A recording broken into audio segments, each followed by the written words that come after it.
Check, check, 1 2 1 2. For those of you tuned in, you're with the Enveonline podcast. You're rocking with your host, one half of this platform, Deshaun, aka Son of a Jones, and to my left. His favorite number one Falcons fan, Isaac Johnson. Shout out to the Falcons because I think they're going to have a better season than my Pittsburgh Steelers. So, We'll talk about that later. Hey, the great Aaron Rodgers. Listen, man, he's all in, and he's going to give all he has in his last year. That's what I'm going to say. Steeler Nation. Here we go. Oh, my goodness. So y'all know how we do on this podcast. We like to curate music, talk about current events, and so forth. So we're going to get into it with the music first. The great Slick Rick. Yes. From the golden era of hip-hop. Just released his album, Victory, under the Mass Appeal. Mass Appeal's doing some great things. For those of you who don't know, Nas founded Mass Appeal, the label. And they recently discussed them releasing 7 or 8 albums. Ghostface, Slick Rick, Raekwon, Nas and DJ Premier, De La Soul, Mobb Deep, Big L. Some great body of work coming out.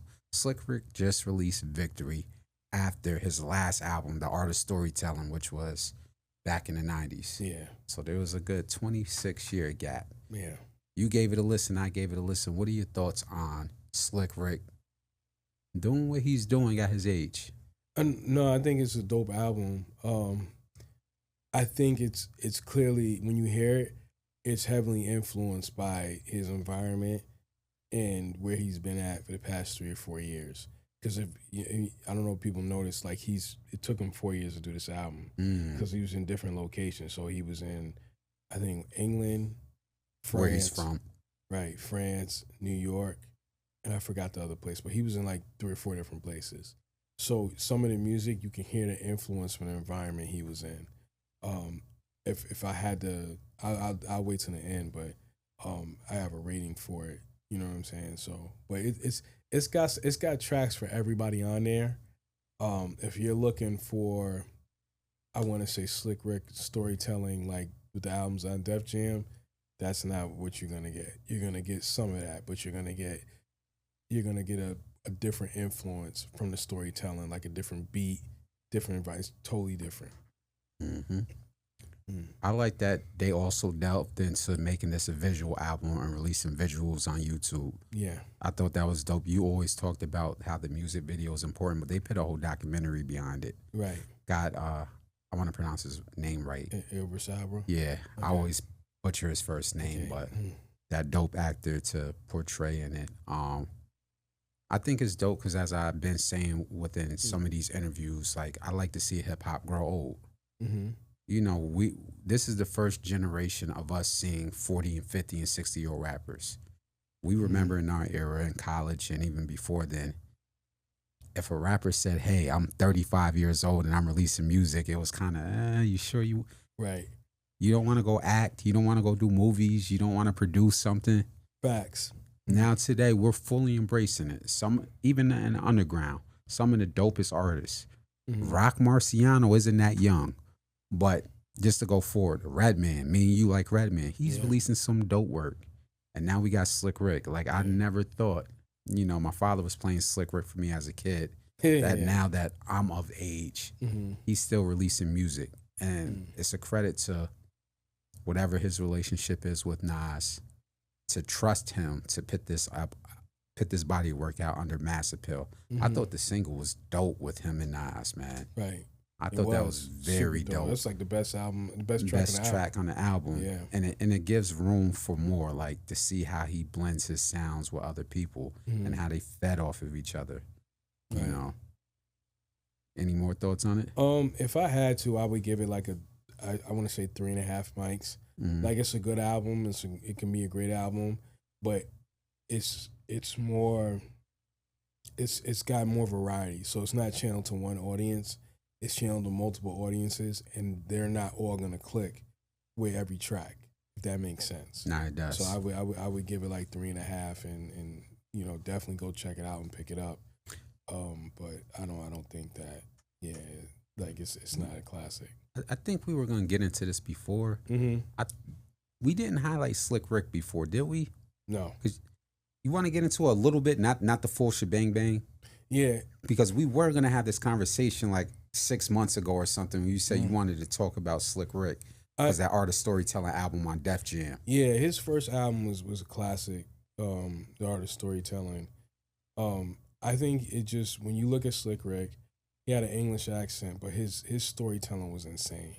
And I mean, whether it was through a party record or a regular record or a regular beat, whatever, he just always mastered it. There was nobody a better storyteller than Slick Rick. I think, and then I mean, he had his swag with the gold chains and everything. He even talked That about truck jewelry. the truck jewelry. Like, nobody had that, man. And Slick Rick was rocking. Nobody had that. And it's crazy, not to be on some New York stuff, but I don't think nobody ever got his chains. So nobody's ever rocked Slick Rick's chains. So the point I'm making is, long story short, he was a classic MC. Had he not got in trouble and never went to jail. Who was that? It was A passport situation? No. Oh. His cousin threatened to kill his moms, and he did what he had to do. And then he ended up getting locked up. Just for a few years. Yeah, a few years. And he released an album, I think, while he was on. Yeah, called the Behind Bars. Bars, yeah. He released the album. So, I mean, Slick Rick, but had he never got locked up, easily top 5. I think he would easily be in the top 5. Because you got to think about it, back then, there was nobody doing what he was doing. Nobody. You know what I'm saying? Like, you could always tell. Even his last album on Def Jam was dope. Yeah, so that was called The Art of Storytelling. The yeah. first one was The Great Adventures of Slick Rick. Yeah. So I think when people don't understand about Slick Rick, he was he was New York. He had the English accent. He's from England, but I don't think nobody especially rocking with Dougie Fresh and the Get Fresh crew, man. Yeah. He Slick Rick. I just don't think people understand how much of a trendsetter he was. You understand what I'm saying? It's just that bid cost him a lot. It didn't cost him just more than just his career, but I think just as you look at him, like when you think about top 5, everybody says Jay, Nas, Biggie, even the old. But when LL, it's not that he can't be in the top 5. He's just a legend. So you kind of can't put him in the top 5. He's always on my Mount Rushmore. Right. So you can't. LL turned them lights on for Def Jam. He's like legend status. Mm-hmm. So it's kind of hard to try to put him in top 5. That's what Slick Rick is. He's like legend status. You just can't put him in the top 5. But had he been, I don't know who was gonna mess with him. I mean, you got KRS-One, of course, but I really think Slick Rick would have definitely been in that conversation back then. And going back to you saying he had his own unique style, I think that's important for New York City. Obviously, we're from upstate New York. You lived in Brooklyn, whatever. Yeah. There's always been a distinct sound for the region. Yeah. And we talked about this prior to COVID. Like, New York City got away from it because they was chasing whatever was on the radio. Right. It was going from, what was it? That Midwest drill. The drill music. Down south music, crunk music. Yeah. So I like it in a sense because maybe it might spark another artist to say, hey, well, Slick Rick did it his way. Right. With his own sound, his own lingo, his own look. Mm-hmm. And he kept it himself his whole time. So maybe we need to get back to that. Right. There is some individuality in New York City. Mm-hmm. Like the artist, I like Scarlett, the girl from the Bronx. I think she's from the Bronx. Yeah, Scarlett, yeah. She does her own thing, got her own sound. She's not trying to sound like nobody else. Right. It's unique. Right. So I like it in a sense, outside of hip-hop growing up, outside of our legacy acts still producing music, because it stretches out the culture. Mm-hmm. Let me go here. People could say, oh, well, nobody's listening to these old heads, and we're going to touch on that Jim Jones versus Nas in a few minutes. Right. But the more we keep getting music from the likes of a Redman, from the likes of even the Clips just released the album. They're in their late 40s. The more our legacy acts keeps releasing these albums, DJ Premier and Nas and whoever else, it stretches out the culture for the generation under them. Correct. Like I just said, I remember, I'm only in my 30s, but I remember in the 2000s, it wasn't cool to be the 35-year-old rapper, even if you were signed to Def Jam. Yeah. That was like, you need to fade away and then go into acting. So seeing all these guys now release this music and it being talked about and appreciated. Right. Not just talked about, but appreciate from our generation. Like that, it means something to me. Yeah, facts. You know what I'm saying? Yeah, super facts. You ain't lying about that. Like I said, I just don't think people understand how illmatic he was. You know what I mean? They did. Like, he never really reached his full potential just because of that bed. Even when he came home, I mean, he was dope and he did songs, but it just. Can I ask you something? With this album, as you said, obviously there's room for improvement. He hasn't released the album in 26 years. What would you like to see from Slick Rick if he decides to maybe in another year or two release another album? I would love to see him be with the illest producers and see like the illest beat makers, like a Havoc, like the Heat Makers, who would you think his flow would sound good with? Because there's certain producers that make certain sounds. I think the Heat Makers would be good with him. Who's the kid that was running with Meek Mills on his first mixtape? Was it Cardiac? J-Lo, is it Jello Beats? Jello Beats. Yeah, Jello Beats. Where has he been? I don't know. Maybe he's still doing stuff underground. Like, I would love to see him on one of those beats. And damn, that's a good combo. Yeah. Jaleel Beats and Slick Rick. Yeah. That would sound crazy. Yeah. I would love to see him on like beats like that. Of course, Dre. We were talking about that before. Eric Sermon probably can cook something up for him. Most definitely. I need a 38 special because he's also a producer. A lot of people don't know he's a producer. Yeah. Really? I need a 38 special Slick Rick with 38 special producing. That'd be crazy. 38 special is killing right now. Right. So that's for me. No. But what you said, Jaleel Beats, that's crazy. Yeah, most definitely. That would be dope, man. That's what I'm saying. Like, I would love to see his production come from that. See what happens. So salute to Slick Rick. If you haven't got it, and even on Master Pill, you can go. I copped the vinyl, so they're selling the physical music. As you know, I'm gonna push and sound like a broken record. So if you like me, go hit up Master Pill, get you a little cassette tape, or buy you a vinyl, man. Let's keep the culture going. Yeah. David Banner's talking about that now. Really? With his interview with Shannon Sharp, how streaming. You know, I've been saying it for like a year and straight, but he's more important to me. He's from the culture. No, how we went from $9 albums to now streaming for pennies. This is why I say go buy the album. Even if you don't got a cassette player. Yeah. You can buy one from Walmart or Amazon. It's the only way I think the more we continue to delve into this, it might influence those artists to say we need to drop records. Right. Some of them might be like, yo, what am I putting it on a streaming service for and getting fucking 30 cents for every million streams? Like, it doesn't make sense. At all, yeah. You know. Another topic within hip hop. I don't like this when I'm seeing with AI, artificial intelligence. Okay. Talk to me. Now, before I start, I'm not the old head that's against technology. My partner can verify what my 9-to-5 career is. Right. For verification, do I do some type of technology? You do, sir. So I'm not the old head that's against technology. I'm a web developer outside of this. I know how to code, whatever. I get it.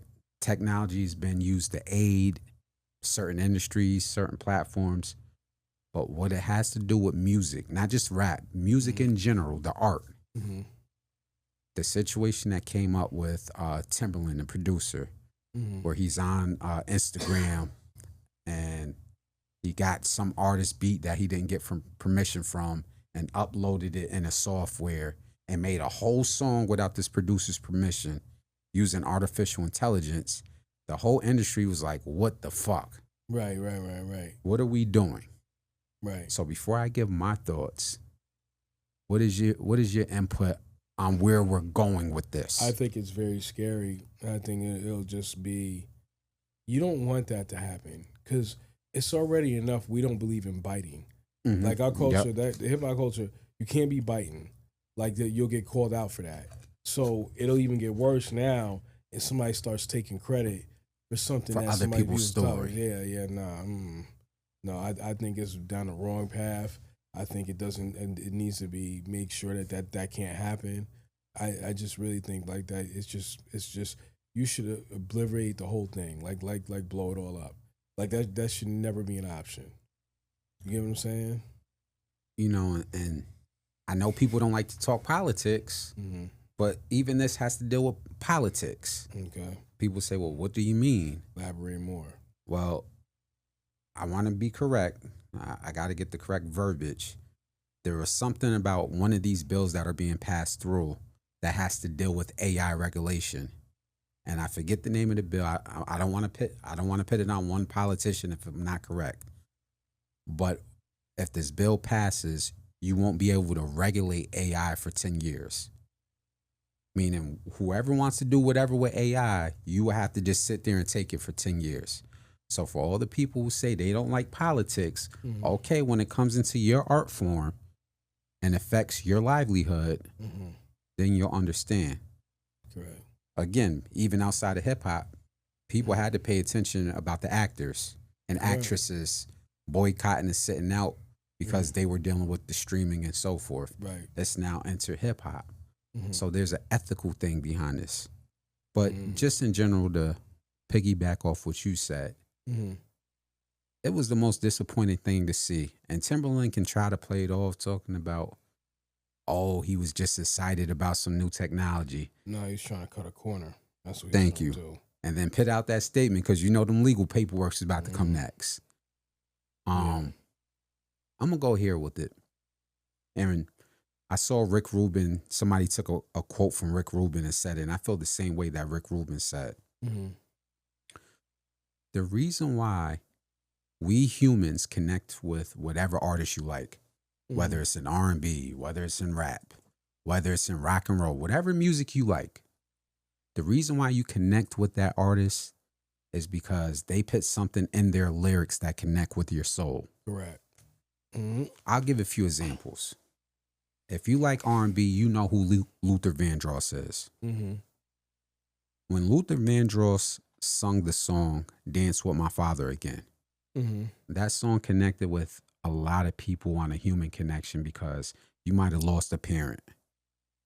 Yeah. And that I saw that song bring people to tears, how he saw it. Like it just placed something within your soul to make your hair stand up on your arms. Mm-hmm.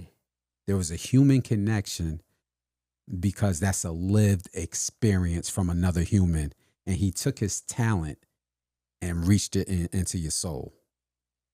Biggie Smalls, we all know who Biggie Smalls is. Mm-hmm. We all know the environment that he came from. Correct. So on the song, I think it was Ready to Die, where he said, don't ask me why I'm so stressed. My mother got cancer in her chest. Things done changed. That one bar resonated with you if you grew up in poverty, was trying to hustle your way out of whatever situation you was in. True. And again, there's so many other artists. There's probably a million examples. Mm-hmm. But you get where I'm going with this.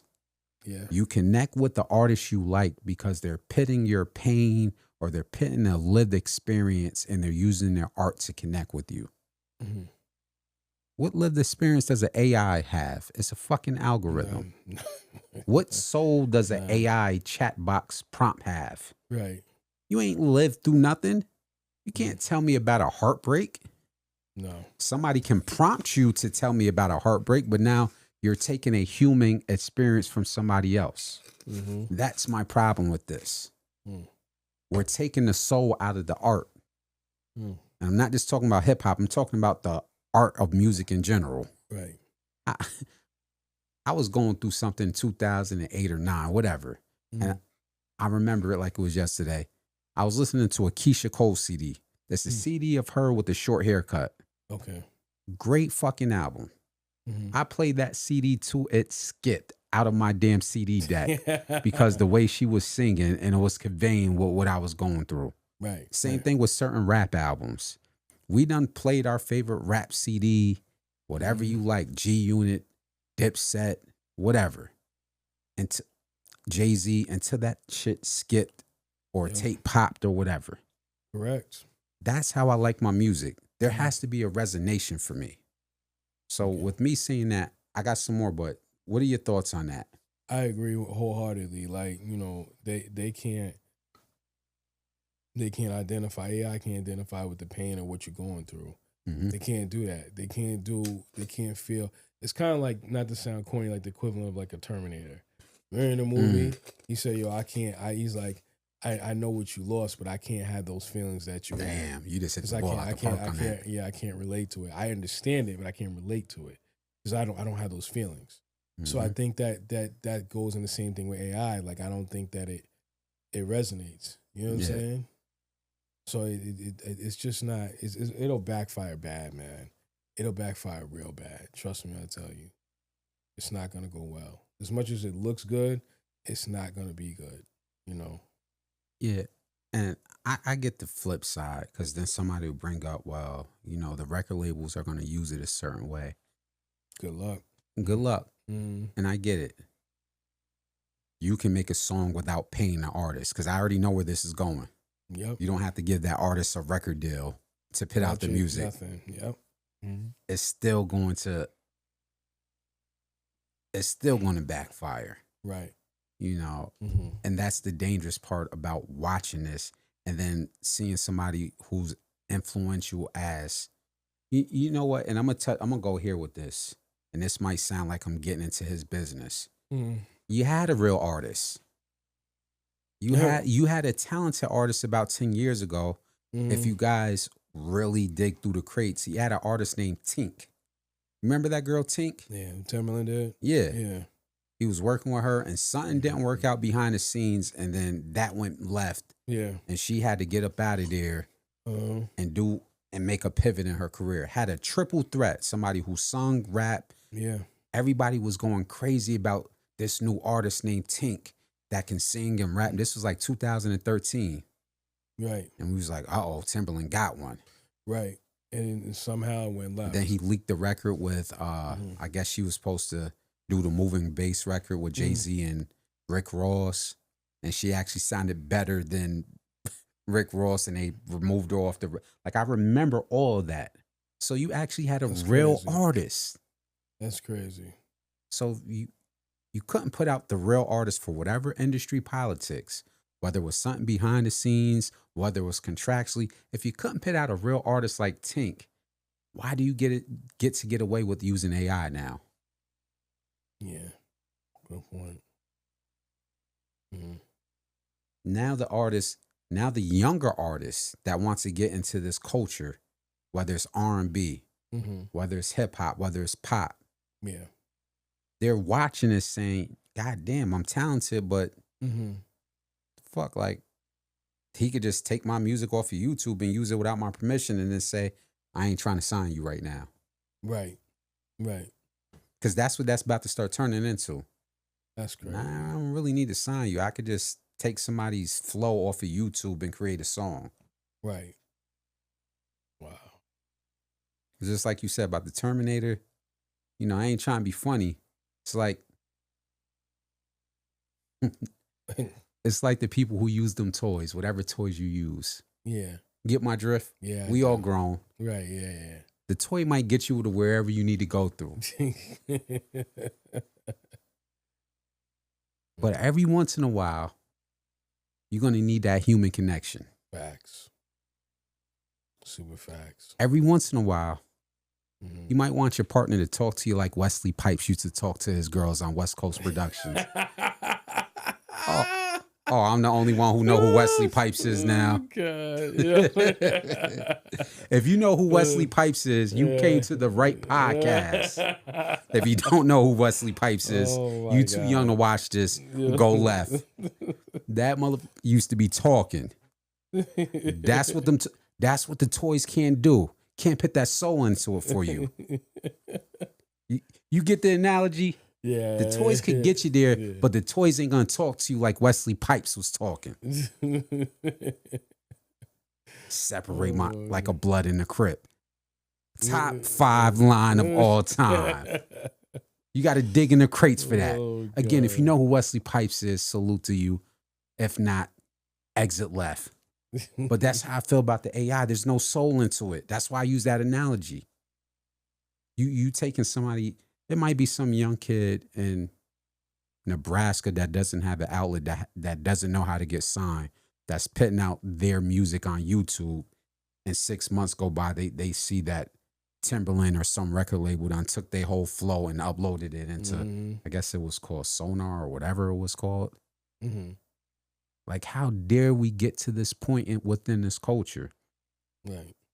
And that's part of the reason why I was doing what I was doing with interviewing underground artists and talking about them releasing music and going to shows and having a human experience. Remember what I said on a lot of them interviews with them underground artists? Once you put a CD or a vinyl in my hand and I put $20 into yours or whatever you charge, that's worth more than 1 million streams because of shit like this. Facts. I done said that 100 times in the last 6 months. That's why I don't do the stream. I do the streaming a little bit, but when I meet a new underground artist, yo, can I buy your CD? Can you send me a physical copy? Because there's no streaming that. I'm all for AI. Like I said, I'm not the old head. Like, I code. But this is too much. Yeah, it's way overboard. Like, give somebody credit for and get them indoors that they have no business being in. Having them in rooms that they have absolutely not one. We already got, not to be funny, we already got executives that have no business being in. Let alone don't put an artist that's a whole nother podcast. Yeah. So, I don't want to start nothing. Let's just be honest here. You know what I mean?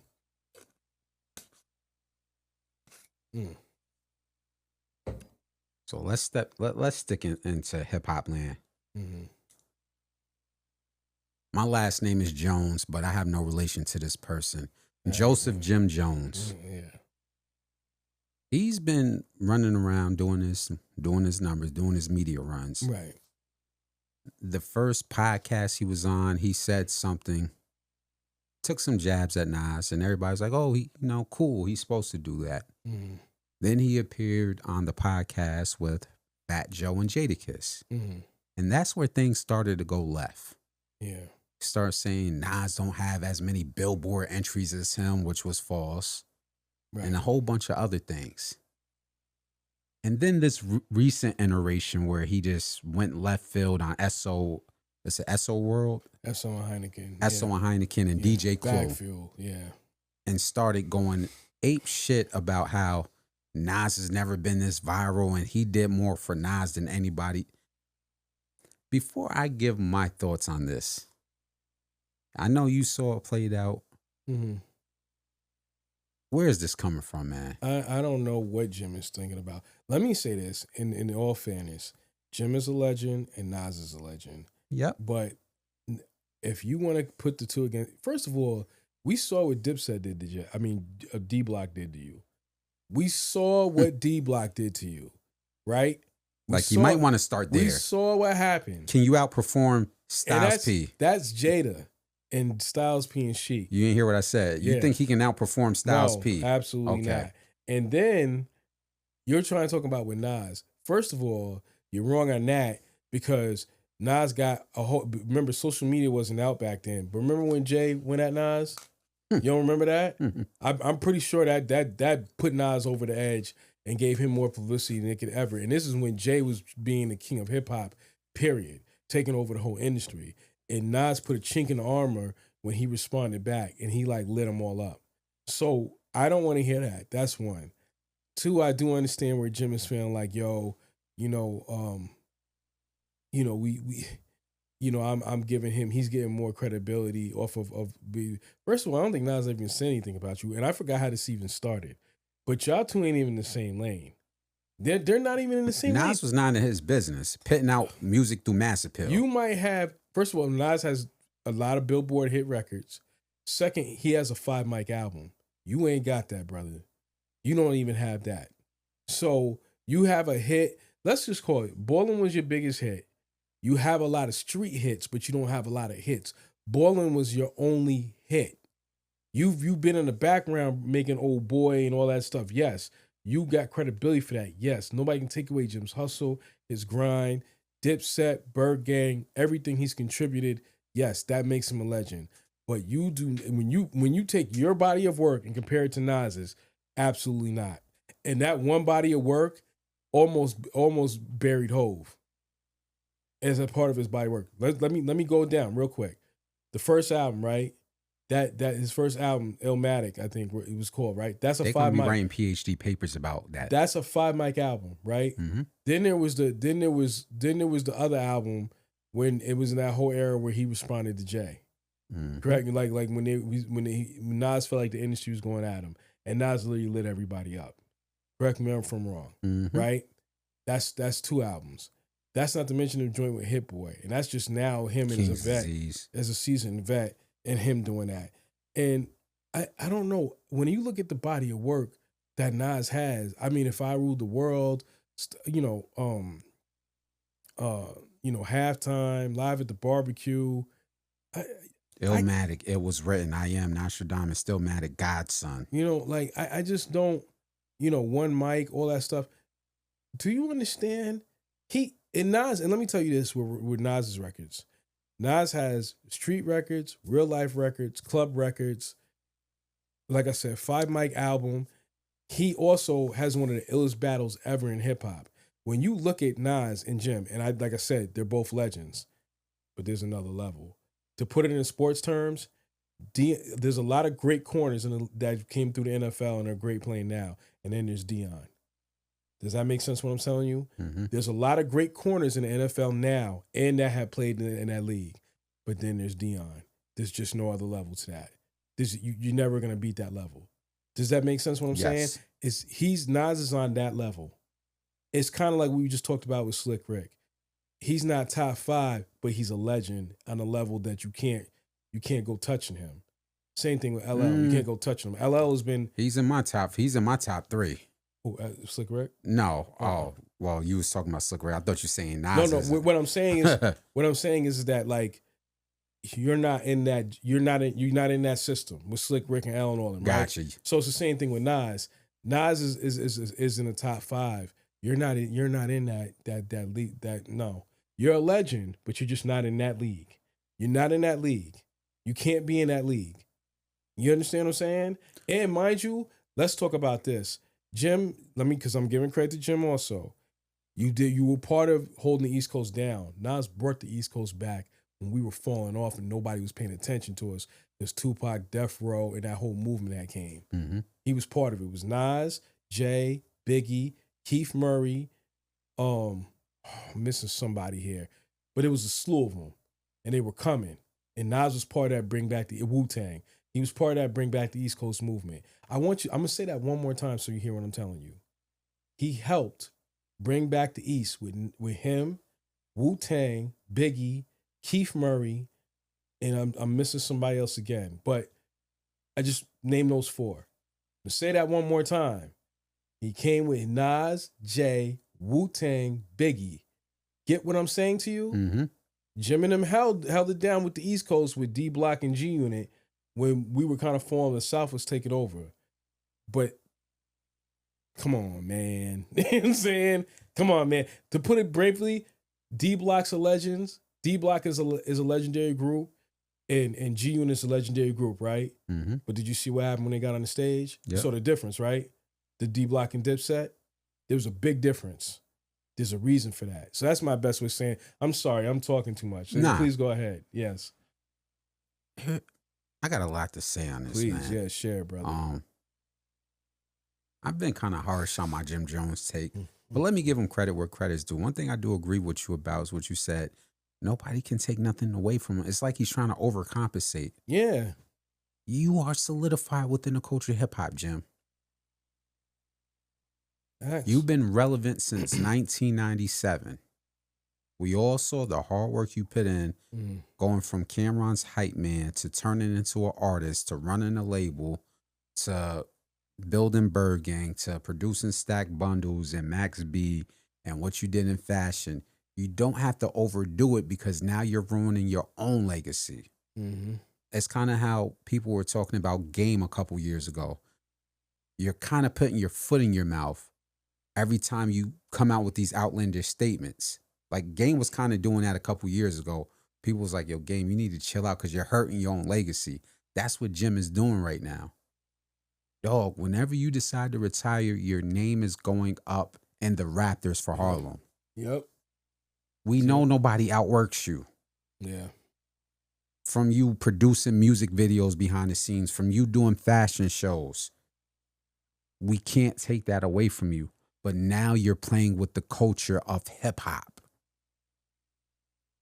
There's nothing wrong with you having supreme confidence in yourself. I believe as black men, we should all believe in ourselves and as human beings to the highest degree.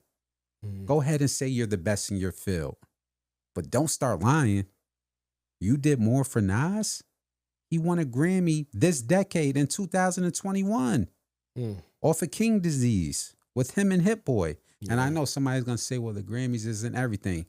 Not that moment. Everybody was talking about what Nas was doing with King Disease and Hit Boy and Magic, part 1, 2, and 3, and King Disease. That was from 2020 to like 2023 or 24. All the culture was talking about is what Nas was doing. Yep. So I was kind of confused. Like, that's not a subjective statement. There's certain statements that can be subjective. That pizza tastes good. That pizza tastes bad. That's subjective. Right. Saying you did more for Nas than anybody's done for his career in a viral sense, it's not subjective. That's a lie. And now you're starting to sound like you have CTE. You're starting to look like the Antonio Brown of hip hop. And it's sad because, as I said, you're just putting your foot in your mouth. When you want to release a good record, it comes out like that Harlem song. That was a dope moment for you. Yeah. I say, yo, he figured out a way to get it cracking again. Jomo's. You probably made $1 million off that song already. You good? Yeah. Yeah, it's a lot. Go ahead. Yeah, you probably figured out how to go on a run and make another $1 million. I said, yo, he figured it out. And I think you're always going to figure it out. I think in a couple more months, you're going to have another song out there. Yeah. But this Nas situation is going beyond you being confident. You're literally lying. Now, here's another part. I'm not as upset with the Jim Jones takes, even though I made a post or whatever. You know who I'm more upset about? Who? All those podcasts. Yeah. And I'm going to tell you why. And we're going to talk about this. First, we're going to start with the rappers / podcasters first. Okay. You want to know why? Why? Because what we heard from the media, from the rappers back in the days was, yo, F them internet dudes, y'all lame. And Yep. Yeah, y'all just sit behind y'all keyboard and make these takes. And now we're looking at y'all as journalists, and y'all look even worse. Super facts. It's one thing for you rappers not to respect us regular people because we're not artists. We get it. We never made a record. It's another thing to be sitting amongst your peers, dick riding. That's what it looked like when Fat Joe and Jadakiss was sitting there letting Jim Jones ramble on. One of y'all was supposed to check him as his peer.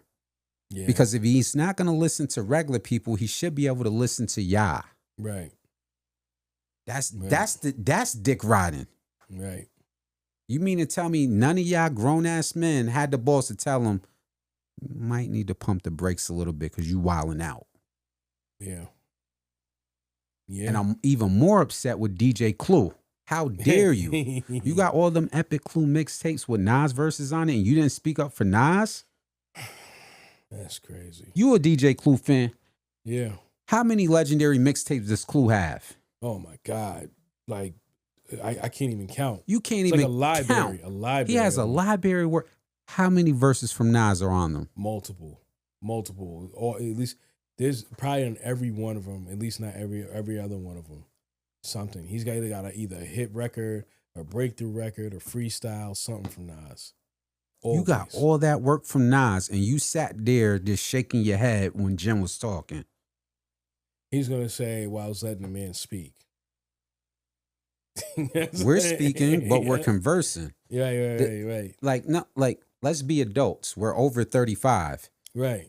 If we're debating football and you're educating me on football, I might be like, yeah, you're right, but then I might throw my 2 cents in.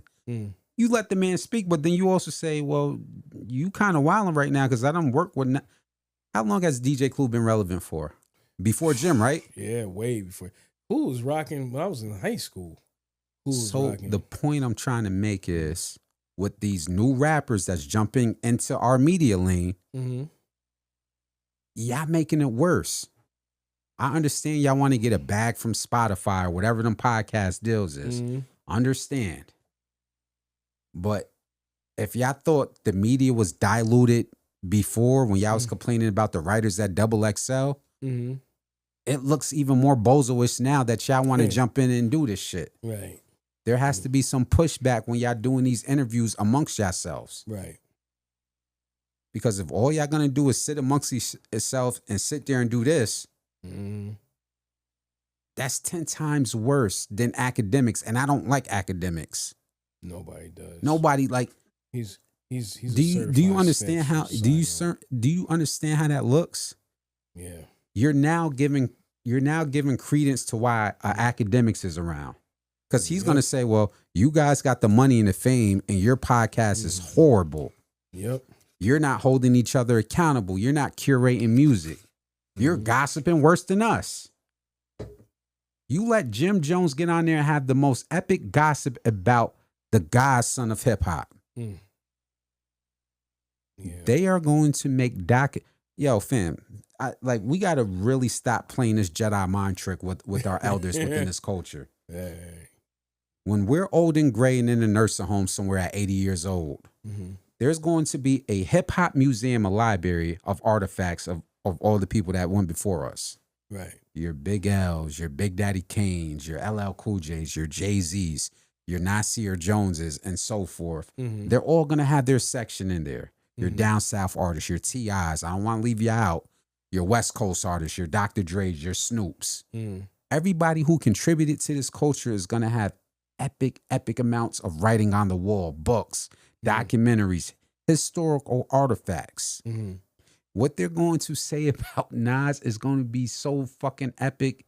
And I'm not saying they're not going to speak about Jim Jones, but it's going to be a footnote compared to what they're going to say about Nas. Right. People don't give him credit for the album he did with Damian Marley called Distant Relatives.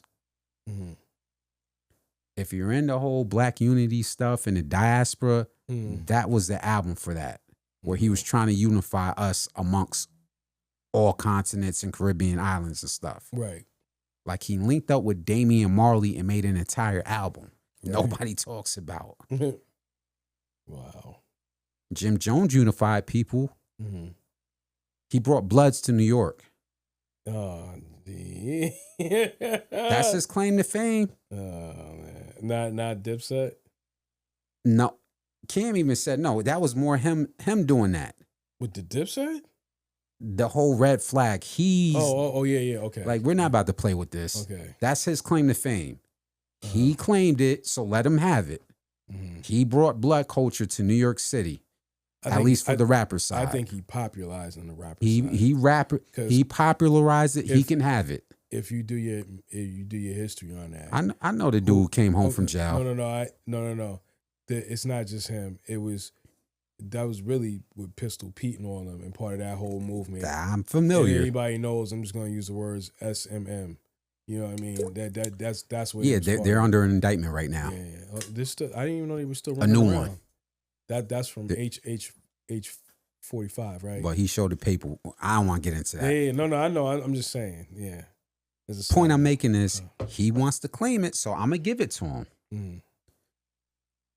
When I listen to Nas music, it's about unity and uplifting. What was he saying? If I ruled the world with Lauryn Hill, right? I open every cell in Attica. Send them to Africa. Yeah, but those are bars that uplift you as a people. Right. Now, I'm not saying Jim Jones doesn't have positive songs, but the whole One Eye Willie, Billy this, and that's the majority of his catalog. So on one hand, we have an artist who I'm not saying can't make good records, can't make Pop Champagne was crazy. I love Pop Champagne. But half of his catalog is dealing with his lifestyle of gangbanging. So that's a whole nother aspect of this conversation. Right. We're about to put gangbanging back in the forefront over intellectual knowledge when Nas is kicking. So let me play devil's advocate on that. You mean Nas don't do that? Nas don't talk about street stuff? He do in Street Dreams and so forth. He also had in this song, My Second Childhood. He also gave life to the gun where he spit the whole verse backwards. No, I loved it. Yeah. There's a big difference from him talking about what's going on in Queensbridge from a third perspective than saying he's living that lifestyle like Jim is doing it. Good point. Yeah. Every time I listen to Nas talk street stuff, because he does, you're right. It's always from a different viewpoint. That's why I said the song with the gun where he's rapping backwards. He's not talking about shooting people himself. He's talking about an incident, and then even another song where he was giving power to the gun. Right. Him talking about Street Dreams. Him talking about My Second Childhood. There's records he talks about the community, the ills of it, but it's never coming from a first person perspective. Right. If I take Jim's popular records, yeah, his Billboard records are dope. It's all inclusive. The Pop Champagne, the Harlem record, the Ballin'. But the majority of his music is him glorifying gangbanging. Or just the street element. Just the street element. Yeah. But again, if he wants to claim it, I'm gonna give it to him. I'm a civilian. He's the tough guy. Hey.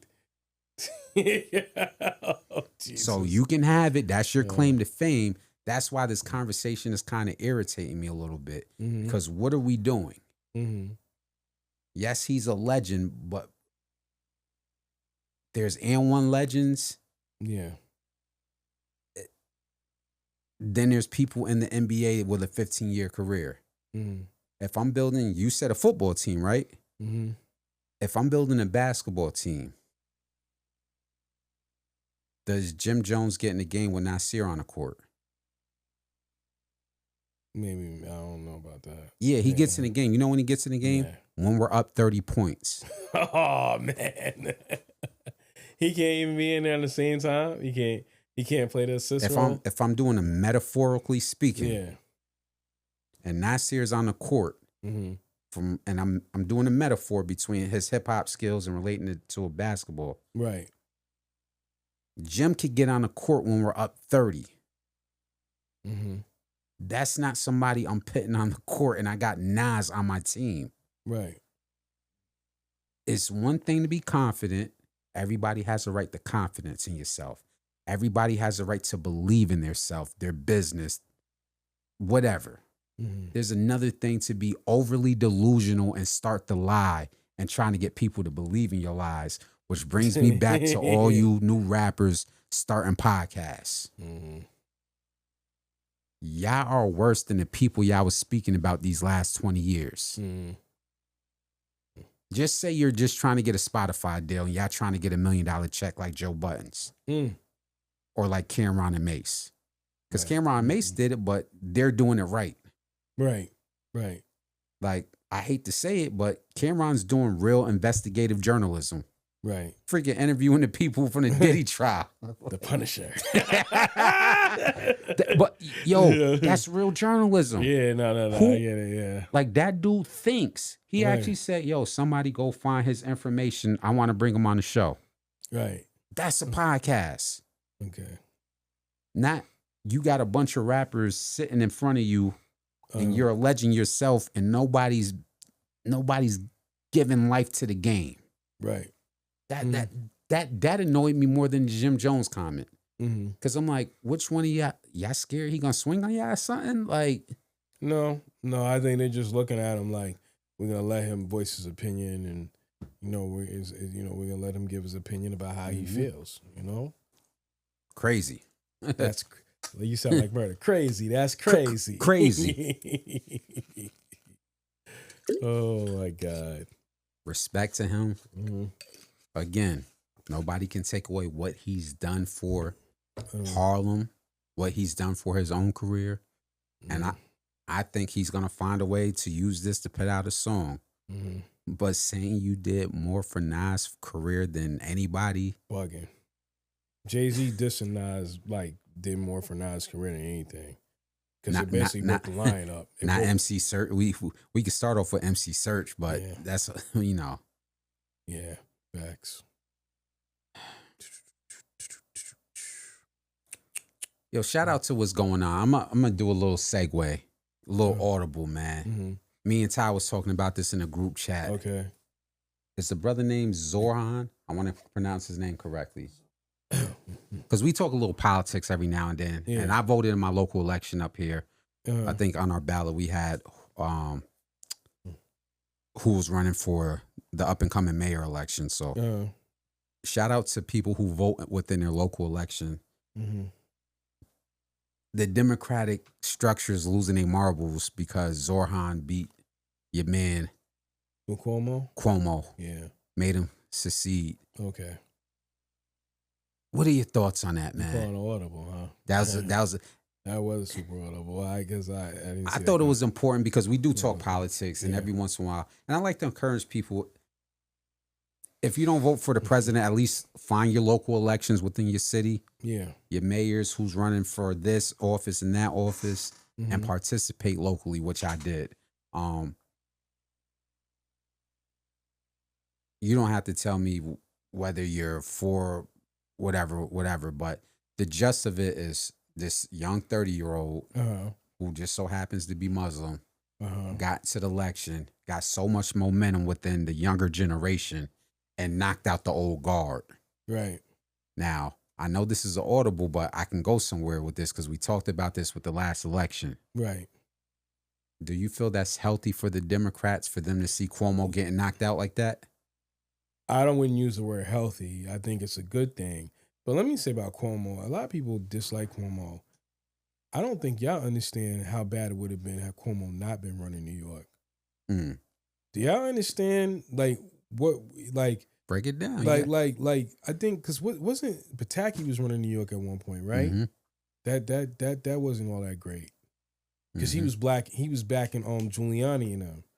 Correct me if I'm wrong. Yes. Right now, Pataki didn't come out and do anything crazy. He ain't say anything crazy, but he got silent when Giuliani was rocking out, doing what he was doing. Mm-hmm. So I just want to say with Cuomo, I don't know. I mean, the accusations. I mean, after the stuff I'm hearing and seeing, with the new ways of social media, whatever Cuomo, I mean, whatever he said, that's a misdemeanor compared to what the stuff I'm seeing and hearing from people in higher government. We ain't gonna talk about the Diddy trial, higher government. So the point I'm making is that he was kind of participating. So the point I'm making is that is it a good thing? Yes, in a way, but also too with Cuomo, because I think Cuomo wants to rebuild his career to get. I think initially, how do you rebuild after resigning the way he resigned? Because nobody forced him to resign. It's the stuff he was doing. I don't think he was forced to resign, but he was heavily pressured. Mm-hmm. I don't think he was like it kind of was like, yo, you should resign. It was every day. It's not like the presidency where they say they can impeach you, but ain't really nothing going to change, right?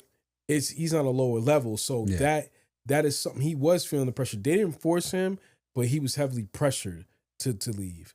But this could work out in a way. You have somebody younger now that can relate to the younger generation and can talk to them, and it can make a good look for the Democrats, because right now the Democrats need all the help they can get. That's where I was going with this. You know what I mean? If you look at, because we kind of started the conversation last year. Mm-hmm.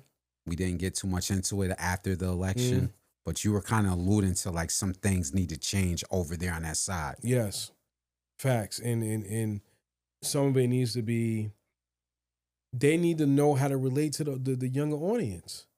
That's why they're losing the vote. And they need to relate to people of color. It's more than just, yo, we're gonna protect you when from going back to the old ways. Dog, we're getting this instance of cops shooting kids down the street. They don't want to hear Kumbaya singing and cut a check no more. Mm-hmm. They don't want to hear that. What are you gonna do? What are you gonna do? Because it doesn't matter. What are you gonna do? Stop playing nice with these people. Stop playing nice with them. You need to go back to back. You know, my father always said, you can't fight fear in the street with a junkyard dog. A junkyard dog's going to pick up sticks, trash cans, bats, and you sitting there trying to fight like this. Yeah. Put Getting your caught dukes out up, there. buddy. Mm-hmm. Oh, put your dukes up. Here go a trash can. Yep. That's what we're looking at politically. You're Mm. trying to fight fair politically, and they're throwing the kitchen sink at you. Yep. Super And facts. I'm laughing. I think I mentioned this to Ty. I said, they're about to, as much shit as they talked about Mayor Adams, Mm-hmm. they're about to act like they like him. Fox News is about to start putting out good stories of Mayor Adams because of Zoran. Yeah. They're already coming out with the memes trying to make him seem like he's some Muslim terrorist.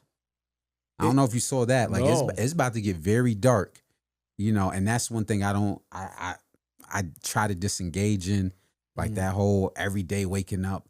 I'm seeing all these accounts. Oh, he's a Muslim and we don't want a Muslim. And I'm looking like, really? Is this where we're at? But go ahead.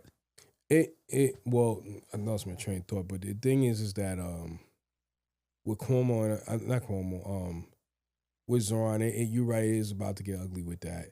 But you know, like I said, you got to do something, man. Something needs to change, and you know, y'all need to figure it out, and y'all need to stick together. I mean, it's but so long Schumer and Pelosi and all of them can keep rocking. It's but so long. We can't keep dealing with that. And the only thing the Democrats have over their head, the thing with Democrats is they're very comfortable. You know why? Because they're saying, look at Trump and them, look what they're doing. Mm-hmm. You really want to go back to that? Why don't you just rock with us? No. You know what I'm saying? That's not going to work. You got to do something better than that. But I'm laughing. Oh, Oh, quick go to ahead. cut you off. You talk about Adams. A lot of them didn't back Adams. Mm-hmm. Trump did back Adams, Yeah. and he helped them. You get what I'm saying? That's what they're going to start acting like. That side is going to start acting like they like Adams now. Yeah. So my whole thing is, I don't know, and I'm not the politics guru. Like Tom knows more about that. He makes me see from better perspectives than I do. But how does Trump help Adams? And y'all didn't do nothing. Y'all just absolved yourselves and let them standing out there. Mm-hmm. You get what I'm saying? So then y'all protect y'all back. So I know Trump can't run again, but on the Republican side, that looks kind of dope. Hey, look, remember when they was talking about, not the sidetrack, remember when they was talking about Republicans, they was like, how can people of color vote for Trump or Republicans? I'm sorry. I've seen a lot. I've seen a lot of the Democrats have done in past and let go of and turn the other cheek to. Yeah, I don't think so, buddy. So what I'm saying is they protected Adams. There's a lot of things, and I'm not going to get into that whole thing. We'll have to do another podcast for that. Yeah. But to keep everything to the basis of where they're audible, what you called, I think Zoran's good for us, but he is going to have to set the example and the trend for the future, because if he doesn't, the Democrats are done. They're done. They're already done. They're on a lifeline, to be honest with you. So here's some of the Go ahead. Go ahead. To my phone? Yeah, iMessage. Okay. Tell me where I gotta. I'm feeling. Oh, that's the article. Cuomo stay in on ballot advocacy. So they're gonna split the vote. I heard that's what they did to Hillary Clinton and Bernie Sanders. They trying to do the Bernie Sanders approach where they split the vote, Mm-hmm. and they pretty much screwed Bernie. That's a whole nother topic. But I just want. They're gonna try that again. Yeah. Zoran. They're gonna do the same strategy they did against Hillary Clinton and Bernie Sanders to They will Zoran. rather a Republican win, because they'll split the vote 4 ways. It'll be Adams, Cuomo, Zoran, and some Republicans gonna run. Right. So that's gonna force him to say, "Do you want this Republican to win?" Because that's what they were doing to Bernie Sanders and Hillary Clinton. Right. It was the dirtiest thing I ever saw. But I don't know if New York City, because they have ranked choice voting now. I don't know if that applies in the general election or it's just Democratic primary. Right. Right. So that could change. Oh, Well, I just want to read some of these policies that they were freaking out over, calling him the biggest socialist. Yeah. Affordable grocery stores. He said one government-owned grocery store in every borough. So a total of 5 stores. Fast and free buses.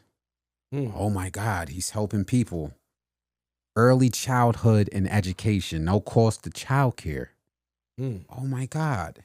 Baby baskets for newborns. the Department of Community and Safety, cracking down on bad landlords in New York City. I love that. Building affordable housing, freezing the rent from rising. Oh my God, this is so bad. He's trying to freeze the rent so you don't have to pay $6,000 for a 1-bedroom. Yeah. Yeah.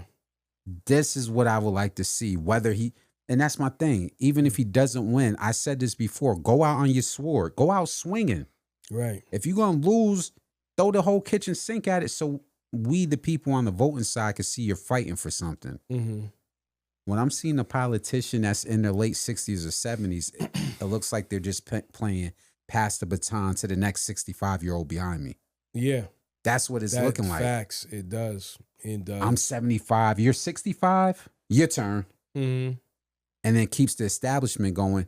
Then when you say, okay, well, what about the policies? It's like, well, start hearing crickets. And before somebody gets on my case, I'm not saying that Democrats didn't pass policies. We talked about it.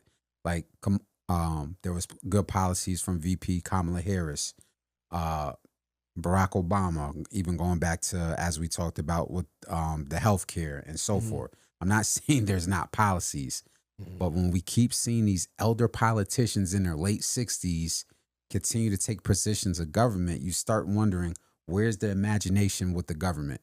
Right. Like, every politician can't be fucking 68 years old. And I'm not saying Nice. I'm not saying elect a 21-year-old. I do believe you need some life experience. Yeah. But starting here is in the right direction, even if he doesn't win. Hope he wins. I think the younger generation hopes he wins. I really think this was needed to send a message. Right.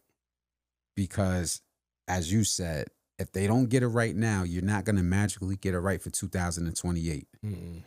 You're not going to magically figure things out in 2032. Nope.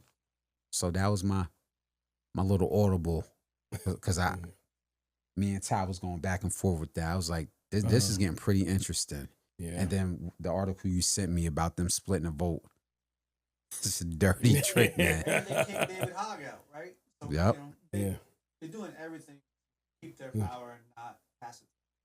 Right. Which is some sucker shit. Right. Facts.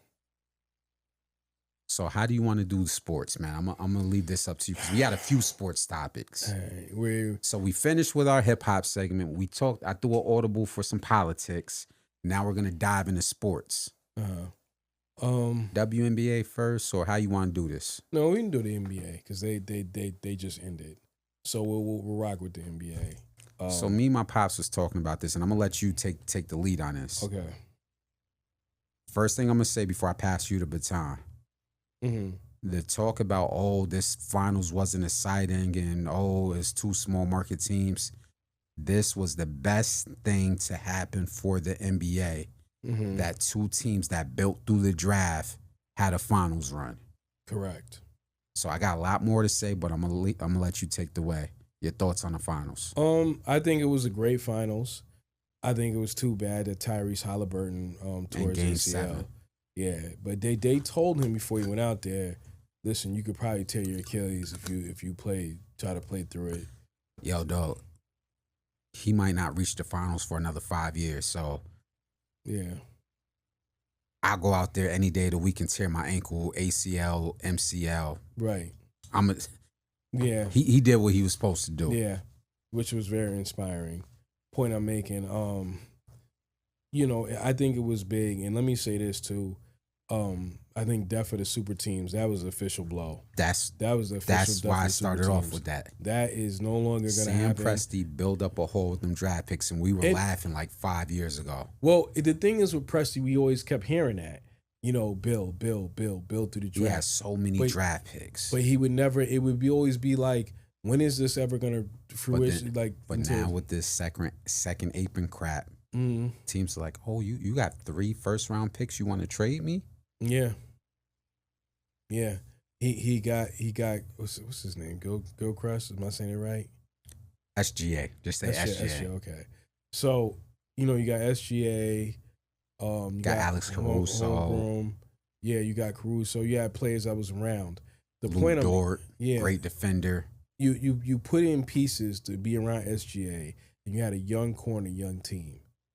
That was supposed to happen with Harden, Durant, and Westbrook, but because those are three big egos, I'm gonna leave it alone. But I can. We're gonna get there. But the point I'm making is that these kids didn't have that ego. These kids had a coach. They rocked with it. They ran up and down the court. That's called culture. And they created culture. Indiana's on their thing. I think before Halliburton got injured, I think they might have won that because I don't know if you saw that. They were winning the game. So he was on fire when he came out. I said, "Oh God!" I said, "I don't think OKC's gonna win this." And then he went down. And it was like, "Yeah." And they even had the lead going into the second half by 1 point. Yeah, it's just too SGA much. Got hot. Yeah, you don't got your best player. Yeah, you know, and also down the end, man. Especially Indiana doesn't have to slow anything down because Indiana's a young run and gun team too.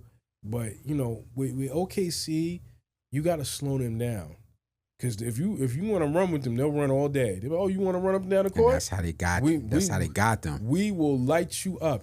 The one thing Minnesota did that messed them up, they didn't They didn't play the game at their pace. You can't. They played the game at OKC's pace and said, "We that nice, we can play like that too." No, you cannot. You got Rudy Gobert and you got Ant-Man, and what's the other kid's name? It's the other guard, but you know what I'm talking about from Minnesota. If y'all would have slowed the game down and beat them down in the paint, you want to know why? You would have been in the finals. I'm gonna help you out. Go ahead, talk to me. This is also on Kel, including my team. All you teams that like to chuck 3-pointers. Yeah. That goes for you, the Boston Celtics. The easiest way to kill that is to have a team like Indiana that like to grab the ball and throw it up the court after a miss. Yep. So that's gonna cure all that chucking 43s a game. Yeah. We saw my team get bounced for it, but go ahead. I tell this story a million times. When we first started coming in WNBA, I remember Bill Lambert had came in after that, Coach Wizard. The thing that got Cappy Pondexter out of there, and I never talked to anybody about this, but I know this for a fact. It used to drive him crazy when she would take high-risk shots. And it was 18 seconds on the clock. And they would run right back down the court, and they would like, in other words, teams used to say, Go ahead and shoot. Go ahead and shoot. We waiting for you because we know you're going to miss. We know you're not going to make all those shots. Every shot you miss, we're going right back down the court and scoring. In other words, they knew you were going to take high-risk shots that you shouldn't be taking, and we're going to capitalize. What time on the clock? And her ass was up out of there. Point I'm making is, like what you saying, like sometimes with the teams like Indiana, OKC, you can't do that. You gotta play a different game. You gotta go in there and beat their head in. And people say, "Well, they got defenders in the paint." That's okay. That's okay. Because if I wear them out on one end, how they gonna do it on the other end? Mm-hmm. You see what they did to SGA in the beginning? Yep. They frustrated. They beat him up. And then somehow, I think it's because Halliburton got hurt. But I think at some point, you kind of just look. You be like, yo. That's the type of play you got to play. You got to slow it down and beat them up. And for whatever reason, they got away from it. Mm-hmm. Whatever's clever. And you can't stop them, but if you slow them down, you're going to win. Does that make sense what I'm saying? So to go in there, not to sound all over the place, it was a great finals and went to 7 games. I don't care where it was at. If the players are hype and the game is good, and they're like, yo, if it's not LA, New York, Miami, nah. They say, well, the ratings you gotta earn no, it didn't, because they showed that lie. They showed the ratings was up. Really? Yeah. Okay. So that was just social media. Okay. Let me say this, if you want it at those places, y'all GMs need to earn it. Go back to building the team the way it's supposed to be built.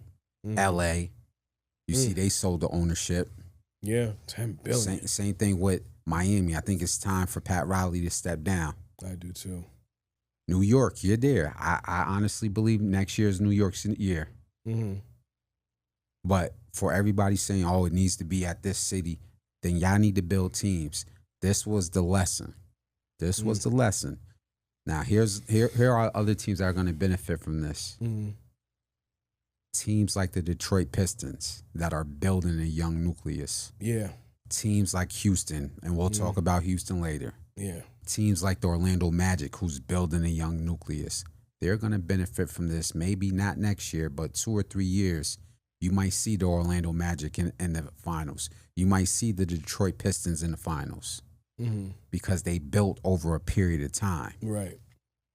That's why, for me, this was awesome, man. Shout out to SGA. Won the MVP, won the Finals MVP, had some other awards. He did what Kevin Durant couldn't do. And the side note is, shout outs to SGA because of his journey, he went through a lot to get there. They gave up on him, man. And you know, he went through a lot just to get to this point. And as a side note, I'm gonna say this with a way of without even going into that lane. Unlike it's like what Kevin Samuels preached, you know, he had a woman that was by his side and stuck through him. It was all invested in his career. It made it about us rather than them. I'm just gonna leave that right there. You know where I'm going with that, but I'm so not gonna touch it. Just saying, he went through a lot, and if you look at his journey, he had the right team and people around him. You being nice, I just come straight out and say it. If he had a so-called 304 boss chick, I don't think that would happen. Go ahead. I'm sorry.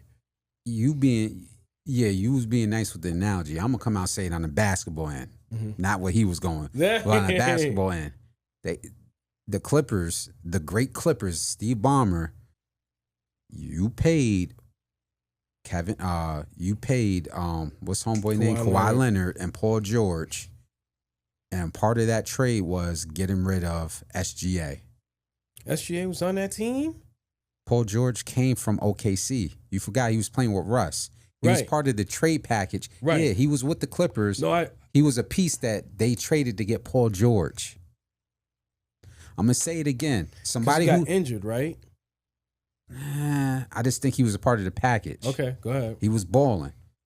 Whether he got injured or not, he was a young piece that was 23 years old. He was showing flashes of greatness, and they gave up on him for Paul George, a player who never did nothing in the playoffs. He ain't been that guy since he was in Indiana. Not even then.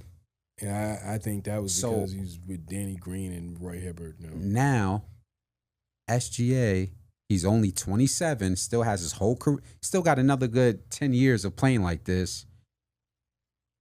Got traded from the LA Clippers, where y'all used to be in the basement of the Lakers. Y'all still got Kawhi Leonard, who needs to retire. Yeah, traded Paul George, who is he even playing basketball at this point? He's in Philly. Man. Whatever. God bless. Yeah. And you have to watch SGA win a championship, a MVP, and a Finals MVP. Like, I don't know the politics of basketball, but that should be enough for Steve Ballmer to lose. Like, he's the owner, right? Yeah, I think the only reason at this point why he's keeping the players he's got is because he just built that new arena and he needs to sell tickets. But I think once after a few years, what are you doing with James Harden and maybe 50 games of Kawhi Leonard? Because that's what he's been able to give us these last, and he's getting older himself. He's like 35 now. Can I ask you something on a bigger level? Not to switch subjects. You say that. Do you feel like these players, because these players are getting injured, ACLs, tears, and all that, do you think, especially like with a guy like Kawhi, what do you think the reason is for that? Kawhi injury was different. I never forget the Sasha, the dude from Golden State who put his foot under. Kawhi has a degeneration within his knee. That never, and unfortunately that can happen in any sport. It can happen in football. It definitely happens in basketball. We've seen it in basketball with what's the guy named Roy something from the Blazers. I know you're talking about. Yeah. Roy something. Brandon Roy. Yeah. He just didn't have no cartilage in and he had to retire at like 26. Kawhi has a degenerate something within his knee. It's just never going to be right. He can manage it. It's never going to be right. That has nothing to do with the conversation going around about the season being shortened because of other injuries. Now, the ACL thing is interesting. Like, there's a lot of theories being thrown out there. Some people are saying it's a certain move called the negative step where you push backwards on one leg to gain momentum. And we've seen it with Jason Tatum. He popped his Achilles doing that. Same thing with Halliburton. That's one theory. The second theory is all these damn low top shoes that Yeah, people I are never wearing for understood style. that. I don't understand Gives no that. ankle support and give no support on the Yeah. back part of your Achilles. I agree with that. It's one or the other. It's either this negative step that they're doing or these low top shoes. Mm-hmm. I don't care what type of shoe deal, brand deal you got, but y'all might want to start going back to high tops. Yeah. Because the number of ACLs within the last 5 years, they said it wasn't even that much within the 90s. Like that used to happen at the end of people's careers when they were like 34, 35. Right. You're seeing 26-year-olds pop Achilles. That's not supposed to happen at 26, 27. Mm-hmm. You know, so that's a whole nother conversation. Right. Shout out to, I want to get back to the NBA Finals. Shout out to the Indiana Pacers. You know, I was silently rooting for them because my other half is over there. You know, shout out to all my family in Marion County, that town. Got a lot of family in Indiana. Mm-hmm. I just think it's dope, man. Tyrese Halliburton went out on his sword. I know people said, yo, sit out, but he might never get to the finals again. Right. He gained a lot of new fans. It was dope to see the defender. I think his name is Nembhard. Mm-hmm. They whole team, man. Mm-hmm. So to see the Indiana Pacers operate like that, they did something special for basketball. Right. Right. Now in saying that, moving forward next year, the year after next, what do we think is going to happen, especially since we seen some movement with your friend, your homeboy, Who that be? Kevin Durant? The Rockets is not going to win no championship. Come on, They got Kevin Durant, dog. No. You know how good Kevin Didn't Durant they let is. Dylan Brooks go out of that trade? I'm kind of mad at you for your response for that. He was like, that's not really no, that's a defensive piece. That's a defensive piece. Can I ask you something? How's Memphis doing since he left? So he clearly wasn't the problem. Yeah. Yeah, he wasn't the problem. Yeah. And they traded Desmond Bain to Orlando. Yeah. So, you know what I think? Well, what I think about Durant is, here we go again. And I keep hearing those cats from ESPN talk about, Durant's a great player. Yes, he is a great player. Don't get it twisted. But this dude, y'all not looking at his track record. Y'all keep talking about how he's the greatest scorer ever. Yet and still you had to go to Golden State to win a championship. Yet and still you couldn't play with Russell Westbrook. And then they win without him. Yet and still you went to Brooklyn. They gave you everything you wanted and you still cried like a girl, acting out, talking about, yo, you got a coach fired in Steve Nash. They gave up multiple draft picks and everything, and yet and still your ass was unhappy. They sent you to Phoenix. Oh my God. Now Phoenix had been in the finals. They had already been in the finals until the what is his name? They got rid of DeAndre Ayton. No. Well, that's one of the elements. But that coach played Ayton and played the wrong defense and blamed Ayton for his mistakes. But that's another story for another day. Mm-hmm. So now he goes to Phoenix, and oh my God, they got Bradley Beal and Devin Booker. And they're gonna go to the finals. That's at least what they're gonna do. The Western Coast, the Western Conference Finals, they didn't even get past the first round. They got manhandled. And once again, Kevin Durant ain't happy, and 2 coaches got fired. Now you're gonna take your ass to Houston. Only thing I could say now, I could play devil's advocate. Ime Udoka not on that bullshit. No, he's not. Because he was talking crazy on the Celtics before, like that year that we made that finals run. Yeah. Yeah, you saw video footage of him cursing players out. Get your ass to the bench. You fucking up. And he's one of those coaches. So I don't think Kevin Durant's going to go over there running things. But the thing is, the difference is I think Houston is behind Udoka. As opposed to Phoenix, Budenholzer and them, I think they came there. Wasn't it Budenholzer that got there? And he got fired. I know that has something to do with Kevin Durant. Or, well, you know, and he's beefing with one of the coaches on the sideline. Why is he there?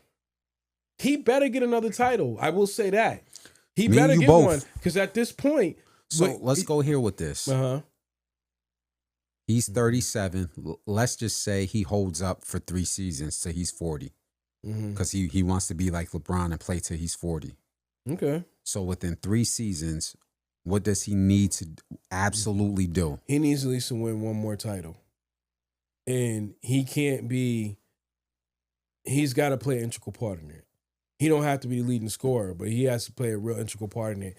You have went to, since you left Golden State, you've went to 2 teams and got 3 coaches fired. And now Houston is the one, they've given up draft picks. They've given up their best player, one of their best players, Jalen Green, to bring his ass up in there. We will see. We will see. Because this is once again, and when things don't go right this time, I can tell you right now, they're not going to play that game with you. Well, he's at the end.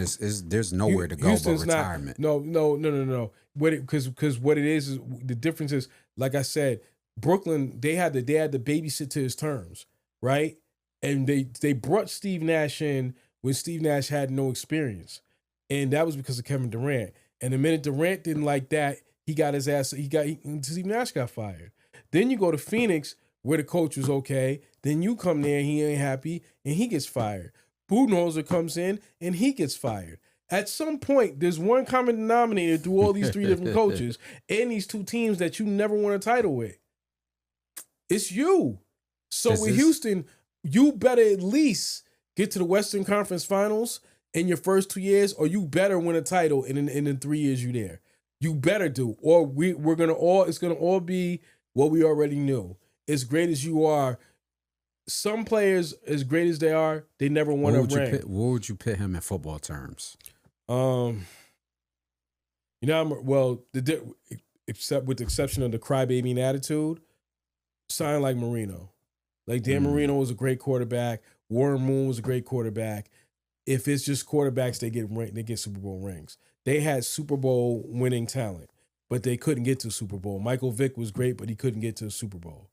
Does that make sense what I'm saying? Yeah. So Kevin Durant would be in that lane. The only thing is he did what you can't really do in football. He joined a team that was already a winner. Mm-hmm.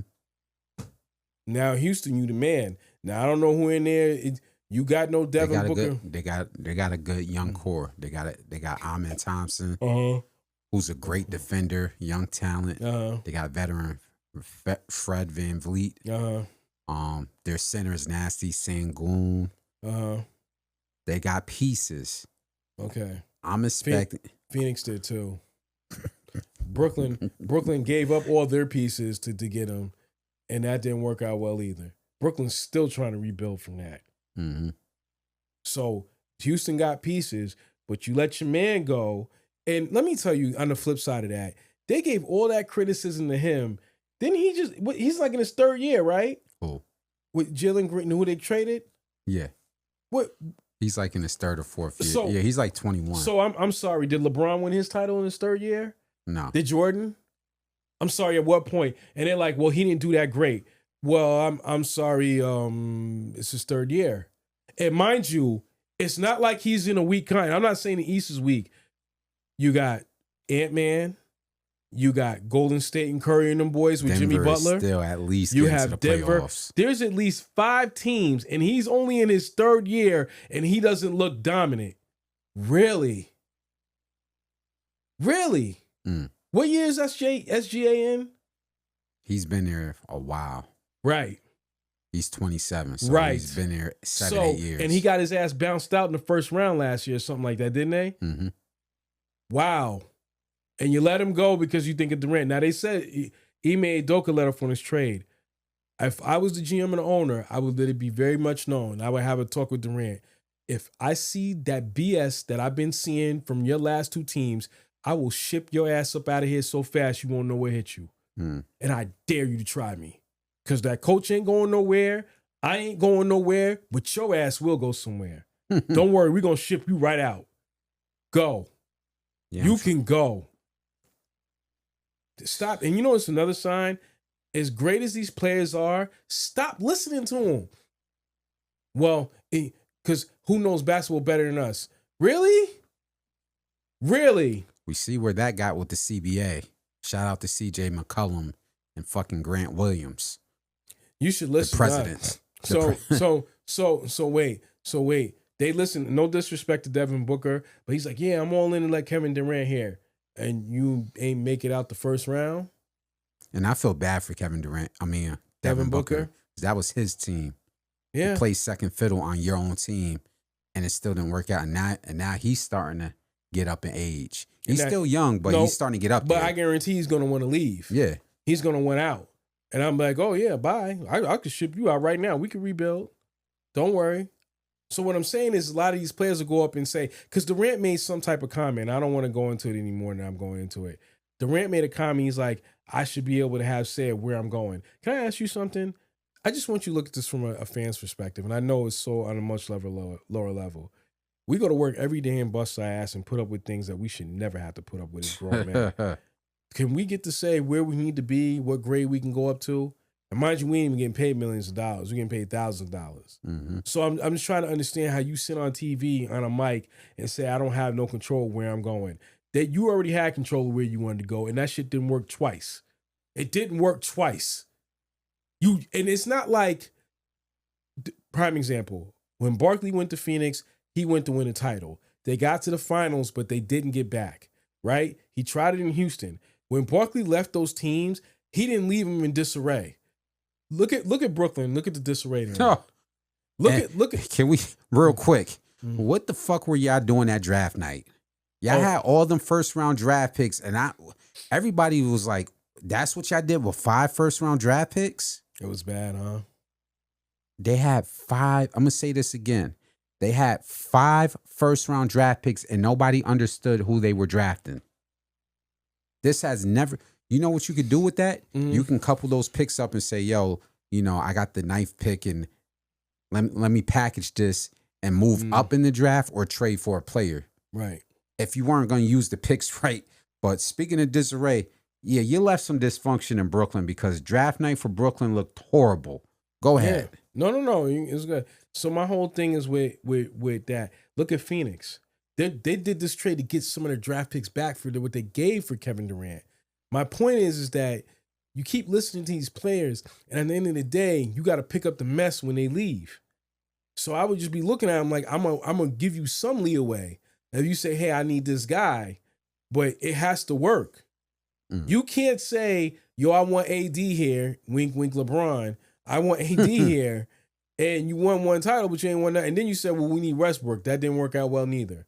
There was another guy that I forgot who they were gonna get, but they went with what LeBron wanted, and that went left. Sometimes you got to compromise.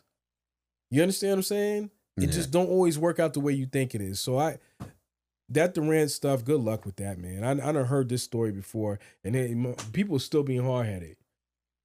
We looking at what the Clippers are going through. You're stuck with the remnants of Kawhi Leonard and James Harden. Not to defend them, but you know what it was? They said, look at what he did in Toronto, and they don't nearly have the talent that we can get him. So we can do it. What they didn't realize is that after that, it's kind of like when you see an NFL player, sometimes he gets a contract, like he's playing for a contract, and once he gets that contract, he shows who he really is. Yep. And you're like, oh, okay. And that's kind of what happened to Kawhi. Yeah. Next year is going to be interesting in the NBA. It's wide open on both coasts. Don't know. Like I said, for the East Coast, it's your year, New York. It's wide open for the Knicks. It's your year, New York. And the Knicks need to, I think they really messed up. Well, what? Would they let go of Thibodeau, man? You can't even talk to coaches. They don't even, you try to get the So how do you feel about that? They try to get what the Knicks did, or? Yeah. I think you don't. It's one thing to lose, but then you needed to have a plan. Coach lined up. I don't think they had a plan. It's 2 things. Not to cut you off. It's 2 things. I think either they didn't have a plan, or they were so arrogant when they was like, "Well, we're just gonna get anybody. We're New York. We can pull it off." It ain't working out well, is it? Yeah, they still don't have a fucking coach. So who's coaching the scrimmages in the offseason? This can go 2 ways. Either y'all can get it together, or y'all can start the season without a coach. They better look at that assistant, for one of the assistants that was on that staff. But there's good fucking coach. There's good people that should be coaches. Perfect example, Sam Cassell. Mm-hmm. Sam Cassell won at every level. Yeah. He's won as a player, multiple rings. Mm-hmm. Not won multiple rings. Mm-hmm. He's won as an assistant coach. He's on a Celtic roster, and he's pitting years as an assistant coach. Right. Why isn't people lining up to talk to Sam Cassell? You know the other person we're gonna name, Mark Jackson, Which I and a just few didn't others. understand. Yeah, I don't know why he's not got a job. So between a Mark Jackson who's blackballed, a Sam Cassell who should be the perfect option for a New York team, like what are we doing here? Who do you want as a coach on your team? I would love Jackson. What? Why is he blackballed? Does anybody know what went down? Something. What happened? I don't understand. What happened with him? Don't know neither. They gave some vague excuses, talking about some locker room shit that I don't like. Because he never got a shot, and I don't. After Golden State, he never got a shot, and it doesn't make sense. It just doesn't. Put it like this. Mm-hmm. He hasn't done half of what we heard MAU Doka did. Oh yeah. So if you're gonna give MAU Doka another shot, and he was literally fucking the owner's wife, accountant, whatever. Yeah. After a championship run, how in the hell Mark Jackson is not getting another shot? Good point. I agree with you. MAU Doka was literally fucking the accountant's wife, knocking it out, huh? Yeah.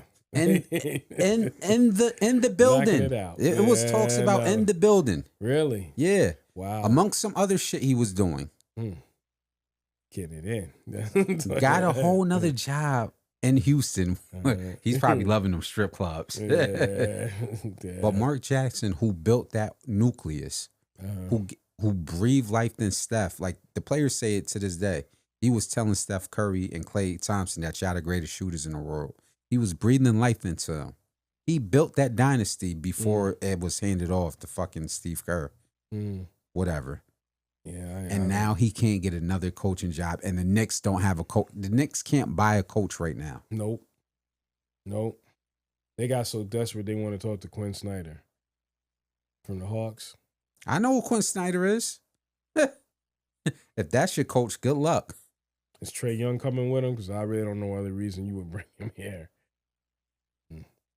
Well, good luck on that.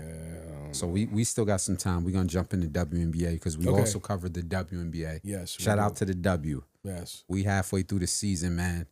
Which way you wanted to go with this conversation? I think the hottest topic right now, which is DeWanna Bonner, is reports that, it was facts that she had been out for a few games. And then everybody thought it was just for personal reasons. But there was clearly something else going on behind the scenes. Mm-hmm. From what I'm hearing is that she had issues as far as, I think coming off the bench. Mm-hmm. I think she didn't like her role. And now she's requesting need to be traded to like teams like Atlanta or where her fiance is at, with in Phoenix with AT. Mm-hmm. I don't know if that's going to happen. I mean, I think the reason why I think Atlanta, because I think Atlanta's closer to home, where she's originally from. Okay. So, I mean, and for context, because I know people lack context with the WNBA. Yeah. This isn't some scrub ball player. She's literally the third All NBA score. Pardon me, the third WNBA leading scorer who's still playing. Mm-hmm. She's the third all-time leading scorer who's still playing. I just don't understand what happened. There's a lot going on with that team. Mm-hmm. I know I'm not going to even make a criticism. I'm pretty sure it's completely valid with Coach White, but she had to step away from the team. Mm-hmm. And then now DeWanna Bonner's going through what she's going through. That's not to mention, now, they got everything. They are setting Caitlin Clark up to make a run to compete against New York. We talked about that. So I don't know what more you can't be having all these distractions and all this drama.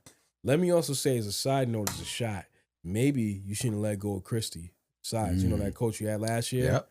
Now, no disrespect to Stephanie White, because she's a great coach. She did great for the Connecticut but Christy Sides really showed how great of a coach she was last year, because that could have went ugly, and that team didn't quit on her, and they got into the playoffs, which they hadn't been able to do in years.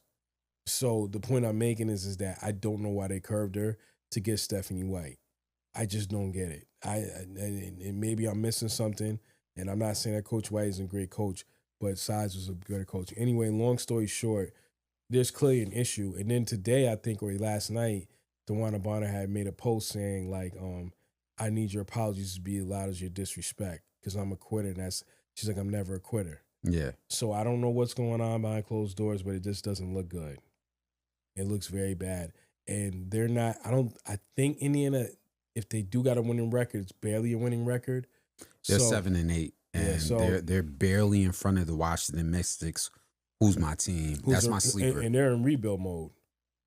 They're my sleeper. Mode. They're in rebuild mode with 3 different rookies. They're in rebuild mode, but they got Kiki. Yeah. They got Aaliyah Edwards. Yes. They got that center from Mississippi. And they got that shooter, Centron. Yeah. They got Brittany Sykes. Yeah. Who's healthy. I said this when when they played Connecticut. I said a healthy Brittany, like, it looks good to see her play healthy because a healthy Brittany Sykes is dangerous, especially with the rookies they got. Right. They're my dark horse in the W. Mm-hmm. So if you want a WNBA take, the Washington Mystics are my dark horse. Watch out for them the second half of the season, especially if their players are healthy.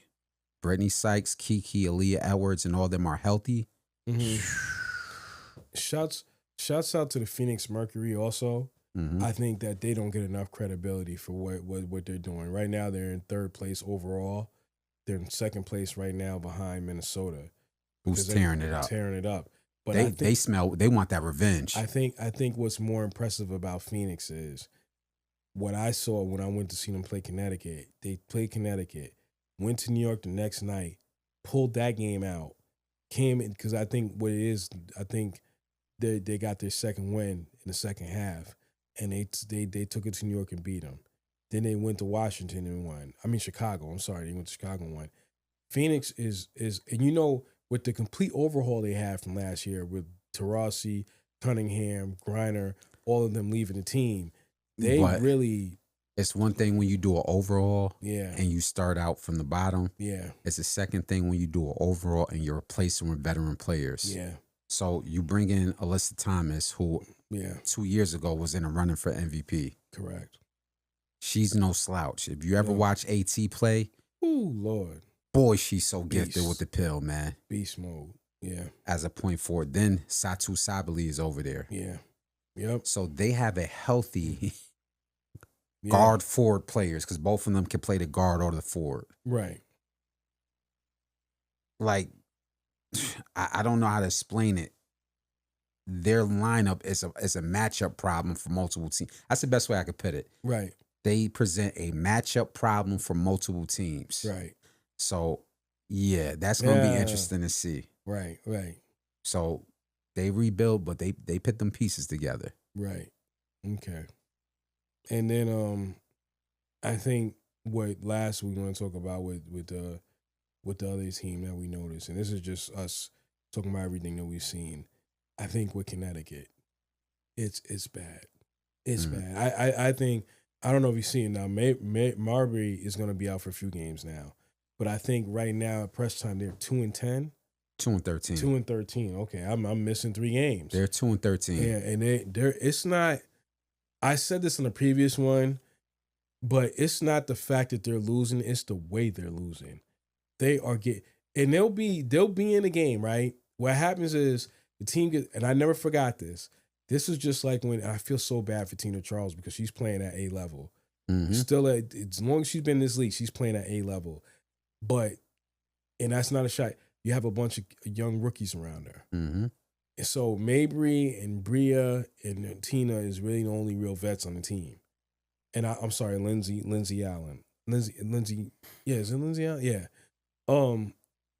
So my point is that it's bad. And I keep hearing the general manager say, you got to trust the process. They're getting blown out by like 30, 20 points. You can't. And like, this is, and in context, this is after having 3 seasons of making playoff runs. Even though you didn't win, you still made a playoff run to dropping off the hill. I don't know what they're trying to do. Like, if you're going to rebuild this from scratch, because Morrow has shown flashes and signs of great play. So is there's a center on the team. I forgot her name. It's not clicking right now. Nelson Ododa. Yes. Olivia Nelson Ododa. Not her daughter. No. Dark skin. She's Oh, kind of okay. and Kalani Brown's also on Phoenix too. That's another reason why they're on top. Anyway, go back to Connecticut. But Olivia Nelson is a good piece too. Point I'm making is something's not clicking. And I no disrespect to the coach. I just when I'm sitting up there watching him at the podium, what is he doing? I'm like, yo, what this dude, I'm not seeing it. And I'm not trying to throw shots at the GM or the ownership. I don't know what they doing. It looks bad all around. It looks bad. Really bad. You get what I'm saying? And I mean, you just like now we just talked about Phoenix, right? Yep. Now you dismembered, Taurasi retired. You let go Griner. You let her walk out the door. You let Cunningham walk out the door. I mean, but AT and Sally and there's a whole bunch of players that's on that team with Phoenix. With Connecticut, you got Bria, you have Tina, you have Mabry. I'm just not seeing anything else. You see Morrow doing her thing, but she's still a rookie. Yeah. So it's bad. I don't know what they're gonna do. You let Deschanel walk out that door. You let DeWanna walk out that door. You let AT walk out that door. You let Brianna walk out that door. You let all four of your starters walk out that door. You didn't keep one and say, yo, we're going to build around that with you, Morrow, and Mabry. You said, yo, we're going to bring in Tina Charles and Bria, and the rest of the team just looks like they look like they're developing. And mind you, you're in a conference with Indiana, who's trying to make Caitlin Clark the face and giving her everything to succeed. New York, who has a basically championship team. Washington, they're in rebuild mode, but they're in rebuild mode like at another level. It's not like from scratch. They're like in second, third year rebuild mode. Mm-hmm. I don't know what more. What are you doing? What are you doing? The only team that's worse than you right now is Chicago. And that's another conversation for another day, because I don't know. Let me tell you this, and I want to say this, and I haven't watched this guy a lot as much, but let me say this. I get that the Angel Reese and Kate, we all know the whole story. We all see it. The world saw it. That's done. You need to start winning, because there's no excuse as why you got Cardozo over there with you and y'all not doing what y'all doing, and y'all like second to last place because Connecticut's just that bad. It's more than just winning. You got to remember they had Teresa Weatherspoon as a coach, and then now they have a different coach. The second thing is you didn't. I don't want to hear the locker room shit with Kennedy Carter. Mm-hmm. That girl's a baller. She should be in the W right now. Yeah. I don't know what the hell the GM was thinking by not resigning her. They were supposed to run that back with Kennedy Carter, Cardoza, and Angel Reese. Yeah. Unless there was something crazy that happened in the locker room that we just don't know about. Mm-hmm. They were fighting every day, but none of that ever leaked. That seemed like some WNBA business shit. You mean like when she threw Caitlin Clark on the ground? Remember that? Yeah. Okay. Yeah. Because I don't think nobody forgot about that. Yeah. Mm-hmm. I'm just saying. Okay. If we're going there, then everybody that bumps her is gonna be out the league. No, but that was just another level. Her feet came off the ground. Okay. I'm just saying. I ain't condoning it. I'm just saying. Okay. Mm-hmm. Point I'm making for Chicago. If that was the reason, then you deserve what's happening right now, because you could benefit from a Kennedy Carter playing point guard, passing the ball to Cardoza and Angel Reese, and scoring 20 points a game. Right. Good luck with what you're doing. Mm-hmm. But that's my thoughts on that. I just think that at this point, something has to change. At this point, something's going to have to change. It's it's like you said, they got rid of the coach, which I don't know who this dude is. I don't, what is he doing? I don't understand. And they got rid of Witherspoon for whatever reason. And the guy, and part of Witherspoon's staff, who's now the head coach at Washington, you see what he's doing? I don't know, but I guess maybe we don't know nothing. Nope. real quick, because we got a few minutes left. Mm-hmm. Talking about the WNBA. Here's what it is, man. Mm-hmm. Let's just keep it funky. We watched the finals last year, Yes. and let's be real. Mm-hmm. Couple of them calls at the end of that game didn't look like they should have went that way, and it looked like Minnesota Lynx should have won. They do. This is get back season for the Minnesota Lynx. Yep. It looks like it might be a repeat of the New York Liberty versus the Lynx, Mm-hmm. and I think they smell blood. I think Nafisha Collier ain't playing this year. Yeah. Courtney Williams and Natasha and all them. It's pretty much close to being the same team as it was last year. Yeah. So, what are your thoughts on the second half of the season? Well, what happened with the Minnesota Lynx last year going into this year? Do you think they have a legitimate chance at getting a lick back? I think Minnesota is looking for championship or bust at this point, the way they're playing. Mm-hmm. I think New York is looking to repeat and are in good position as long as they stay healthy. I think that Phoenix is the threat. Phoenix is the real threat. I think Phoenix can beat both of those teams. That's what I think. Can I also make a side note? Go ahead. There's players like Deja Kelly that's not in the league right now. Okay. Deja Fair. Yep. Deja Fair is a good point guard. There's somebody else I'm missing here. Dee Richards. Dee Richards not in the league? No. They didn't pick her up? Nope. So I'm looking at teams that are at the bottom right now. That could use a Dee Richards. A Deja Fair. With the way I've seen some of the games that Vegas played, I don't know how they let Deja Kelly or Deja Fair walk out that door. And Deja Kelly was balling. Yeah. They let her go. Wow. I mean, but what do we know? You know, yeah. We only been covering the W only like 15 years. Because what I saw from Connecticut, they need all help they can get. You know what I mean? One more thing. Okay. Because we'll elaborate in the next podcast. Shouts out to the Brooklyn Cyclones and Gilbert Gomez and what those boys are doing down there in Brooklyn. They are running the show down there, and they're dominating with those bats. Kind of what the Mets are doing in Citi Field, they're doing over there in Brooklyn, and over there at Coney Island.